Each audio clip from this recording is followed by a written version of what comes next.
വെളിപ്പാട് പുസ്തകം 2:24 വായിച്ചാട്ട്. Revelation 2:24. Revelation 2:24. എന്നാൽ ഈ ഉപദേശം കൈക്കൊള്ളാതെയും അവർ പറയും പോലെ സാത്താന്റെ ആഴങ്ങൾ അറിഞ്ഞിട്ടില്ലാതെയും തുയഥൈരയിലെ ശേഷം പേരോട് വേറൊരു ഭാരം ഞാൻ നിങ്ങളുടെ മേൽ ചുമത്തുന്നില്ല. ദൈവത്തിന്റെ ആഴങ്ങൾ നാം അറിയണം ആത്മാവിൽ കൂടെ, അതുപോലെ സാത്താന്റെ ആഴങ്ങളും അറിയണം. സാത്താന്റെ ആഴങ്ങൾ അറിയുന്നില്ല എങ്കിൽ സാത്താനുമായി മല്ലയുദ്ധം ചെയ്ത് ജനങ്ങളെ വിടുവിക്കുവാൻ നമ്മൾ കഴിയുകയില്ല. സാത്താന്റെ ആഴങ്ങൾ അതും നാം പരിശുദ്ധാത്മാവിൽ കൂടെ മനസ്സിലാക്കണം. ദൈവത്തിന്റെ ആഴങ്ങൾ അറിയണം, അതുപോലെ സാത്താന്റെ ആഴങ്ങളും. ഞാൻ മിലിറ്ററിയിൽ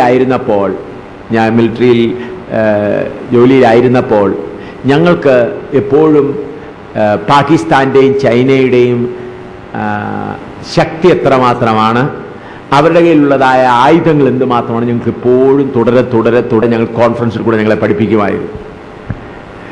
ശത്രു കൊണ്ടുവരുന്നതായ ആയുധങ്ങൾ ഏതാണെന്ന് മനസ്സിലാക്കാതെ നാം അവനെ നേരിടാൻ കഴിയുകയില്ല. ഇപ്പോൾ ഉദാഹരണമായി ചൈന ഒരു ചെറിയ പിസ്റ്റൽ കൊണ്ട്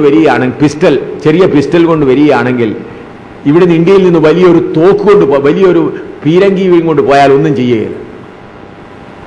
അവൻ കൊണ്ടുവരുന്ന ആയുധങ്ങൾക്കനുസരണമായ ആയുധങ്ങൾ ഉണ്ടെങ്കിലേ നമുക്ക് അവരെ നേരിടുവാൻ കഴിയുള്ളൂ.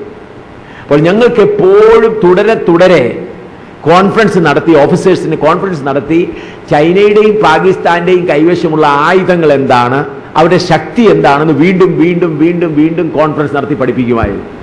എന്തുകൊണ്ടാണ്? നമ്മളും അതിനനുസരിച്ച് ഒരുങ്ങണം. അതുപോലെ സാത്താൻ നമുക്കെതിരായി കൊണ്ടുവരുന്നതായ ആയുധങ്ങൾ, സഭയിൽ കൊണ്ടുവരുന്നത്, കുടുംബത്തിൽ കൊണ്ടുവരുന്നത്, ഗവൺമെന്റിൽ കൊണ്ടുവരുന്നത്, നമുക്ക് ചുറ്റുപാടിൽ കൂടെ കൊണ്ടുവരുന്നത്, ഇത് ഓരോന്നും നാം അറിയുവാൻ വളരെ ശ്രദ്ധയുള്ളവരായിരിക്കണം. എന്നാൽ മാത്രമേ കർത്താവിൻ്റെ ദാസന്മാരാകുന്ന നമ്മൾക്ക് ഈ പോരാട്ടത്തിൽ ജയിക്കുവാൻ കഴിയുകയുള്ളൂ.